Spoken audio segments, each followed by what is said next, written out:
ہم فاطمہ کلیسیا کے ساتھ مل کر ایک اور اہم عید مناتے ہیں جسے پاک تثلیث کی عید کہا جاتا ہے۔ پاک تثلیث، اگر آپ اس کے بارے میں مسیحی ایمان میں جاننا چاہیں کہ مسیحی ایمان میں پاک تثلیث کی کیا اہمیت ہے، تو آپ بڑے واضح طور پر ایک بات سمجھ لیں کہ پاک تثلیث کا بھید مسیحی ایمان کی بنیاد ہے۔ آپ کی عبادتوں کا آغاز اور آپ کی عبادتوں کا اختتام پاک تثلیث کے نام سے ہوتا۔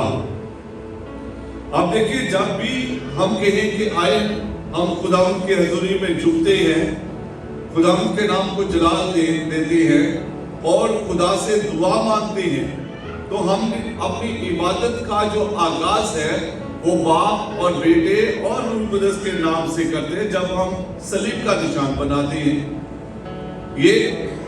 یہی بھید باپ، بیٹے اور روح القدس کا، تینوں کا اکٹھا ہونا پاک تثلیث کا بھید کہلاتا ہے۔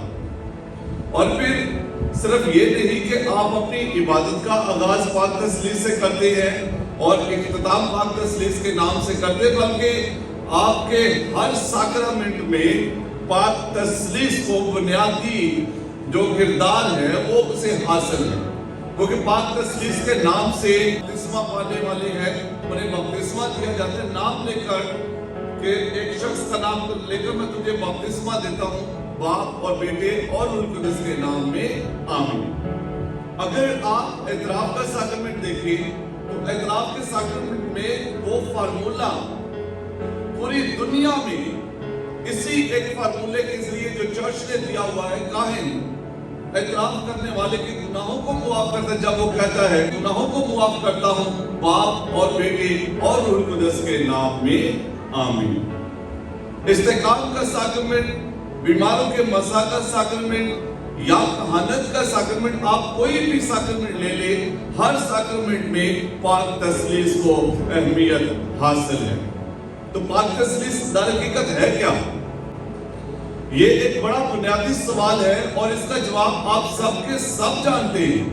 مسیحی تعلیم کے مطابق خدا ایک ہے اور اس میں تین اشخاص ہیں، اور یہ تین اشخاص کون کون سے ہیں؟ باپ اور بیٹا اور روح القدس۔ اور میں نے کہا کہ یہ ہمارے ایمان کی بنیادی اکائی ہے۔ کسی بھی مذہب میں اس مذہب کا جو عقیدہ ہے، اسی عقیدے کے چوگرد ساری تعلیم گھومتی ہے۔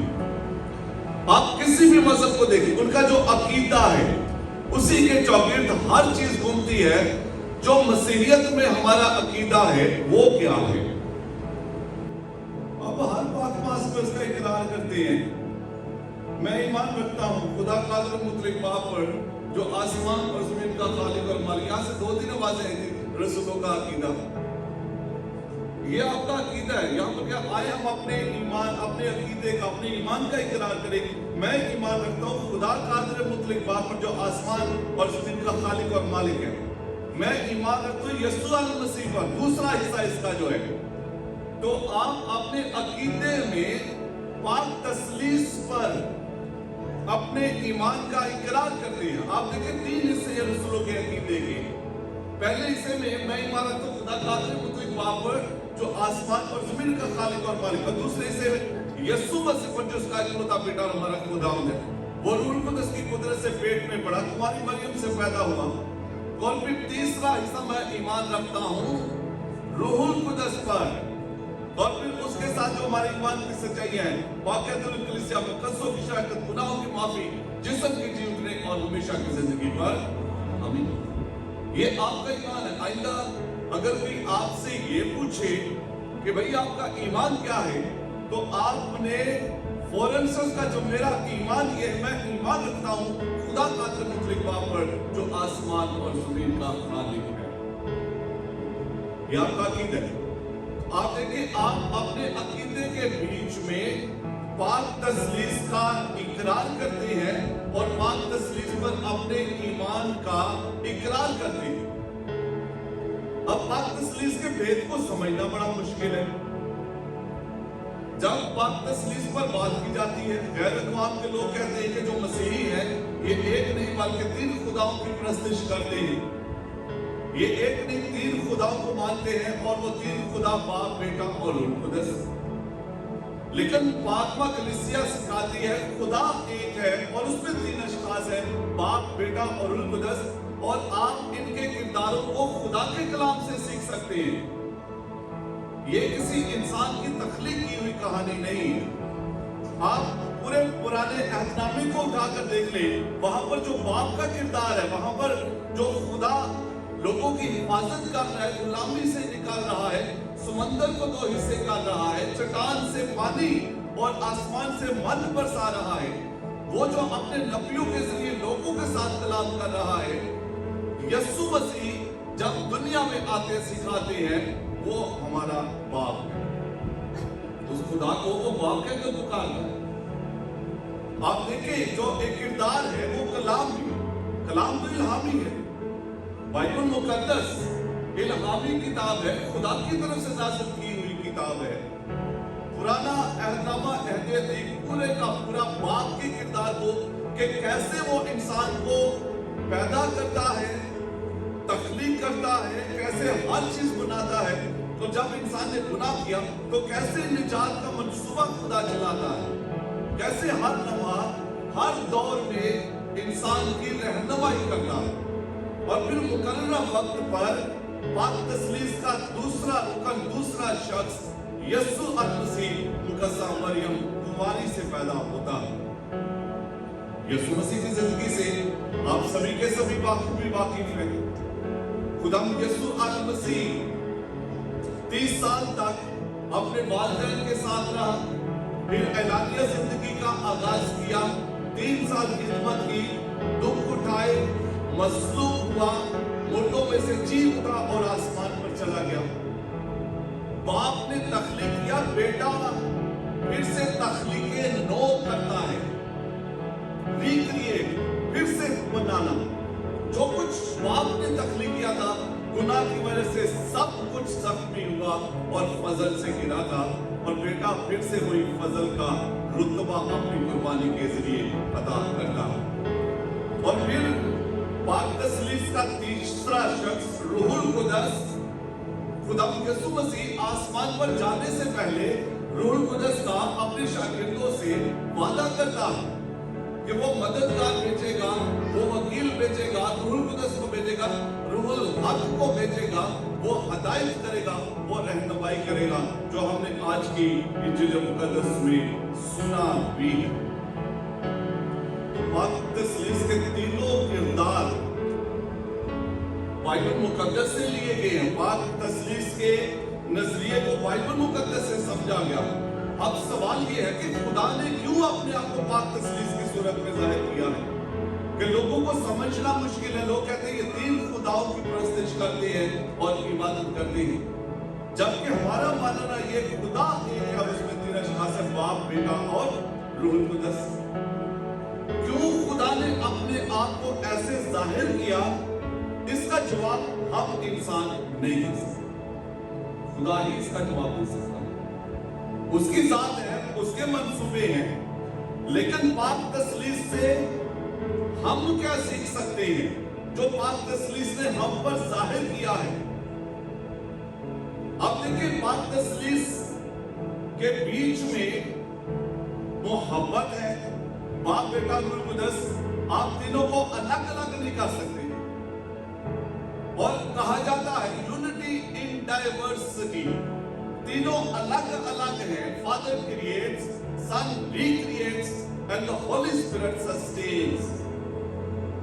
باپ نے سب کچھ تخلیق کیا ہے، بیٹے نے پھر سے تخلیق کے نو سب کچھ نیا بنایا ہے، اور جو سب کچھ بیٹے نے نیا بنایا ہے روح القدس اس نئے پن میں اسے قائم رکھتا ہے، فضل کی حالت میں قائم رکھتا. اگر آپ گناہ میں تھے، بیٹے نے اپنے لہو سے آپ کو دھویا ہے، اپنی قربانی سے آپ کو نجات یافتہ بنایا ہے. اس نجات یافتہ فضل میں رہنے کے لیے روح القدس آپ کا مددگار ہے.